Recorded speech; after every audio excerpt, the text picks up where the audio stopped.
আজকে এখানে আমরা একটা এক্সিকিউশন কেসে আইছি। সেটা হলো আপনার 2020-তে একটা ল্যান্ড অ্যাকুইজিশন কেসের অ্যাওয়ার্ড হয়।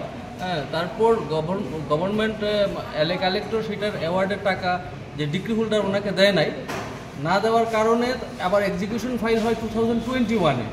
এক্সিকিউশন করার পরও ওনারা বিভিন্ন রকম তালবাহানা, তারপর আপার কোর্টে, হাইকোর্টে বেশ কয়েকবার গেছেন, সিআরপি রিভিউ ফাইল করছেন, রিভিশন ফাইল করছেন, অ্যাপিল ফাইল করছেন, এই কইটা করে ওনারা টাইম কিলিং করছেন। আলটিমেটলি গত 30 তারিখ এখানকার যে সিপাহীজলা বিশালগড় এডিজে উনি একটা অর্ডার করেন অ্যাটাচমেন্টের এক্সিকিউশন কেসে। আজকে এখানে যে ল্যান্ড অ্যাকুইজিশন কালেক্টর ওনার অফিস এবং আনুষঙ্গিক যা কিছু আছে সবগুলি সিজ করা হইতেছে এবং অ্যাটাচ করা হইতেছে। আমাদের যে বিশালগড় সিপাহীজলা ডিস্ট্রিক্টের যে অ্যাডিশনাল ডিস্ট্রিক্ট জাজ ওনার অর্ডার মূলে আজকে এগুলি সব অ্যাটাচমেন্ট করা হইতেছে। ডিগ্রি হোল্ডার ওনার প্রেজেন্সে যে কোর্টের বিলিফ ওনারা এগুলি অ্যাটাচমেন্ট করছে না। যে মামলা মূলে আপনারা এই অফিস বিভিন্ন কার্যালয়গুলো আপনারা লক করলেন, মূলত মামলাটা কাদের মধ্যে ছিল এবং কি নিয়ে? এটা মামলাটা ছিল অনিল প্ল্যান্টেশন প্রাইভেট লিমিটেড। ওনারা মামলা করেছেন, ওনাদের ল্যান্ডটা অ্যাকোয়ার করেছিলেন সেটা গভর্নমেন্ট থেকে। আলটিমেটলি যে ল্যান্ড অ্যাকুইজিশন কালেক্টর উনি পেমেন্টটা করার কথা, পেমেন্ট করার দায়িত্ব ওনার।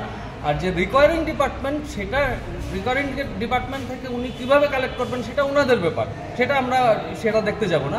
আমরা জানি যে ল্যান্ড অ্যাকুইজিশন কালেক্টর আমাদেরকে পেমেন্ট করবে, মানে ডিগ্রি হোল্ডারকে পেমেন্ট করবে, সেটা উনি করেননি।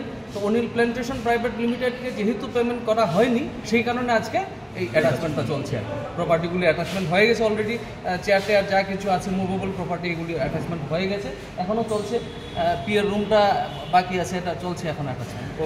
কত টাকার ভ্যালু ছিল এটা 5 কোটি সামথিং আছে, 5 কোটি থেকে কিছু বেশি আছে। কোন এডিএমের ইয়ে করলেন আপনারা? কোন এডিএমের রুমটা করলেন? এখানে ল্যান্ড অ্যাকুইজিশন কালেক্টর একজনই আছে। কোন ডিস্ট্রিক্ট? সিপাহীজলা ডিস্ট্রিক্ট।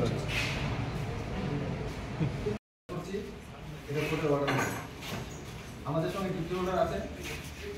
তো আমরা আসার পর আমাদের সঙ্গে মাননীয় ডিএম স্যার কথা বলেছেন। ওনাকে আমরা বলেছি যে আমাদের ডিগ্রি হোল্ডার যারা আছে তাদের প্রাপ্য যদি আমরা মিটিয়ে দেয় ডিএম স্যার, তাহলে আমরা অ্যাটাচমেন্ট করবো না। যেহেতু উনি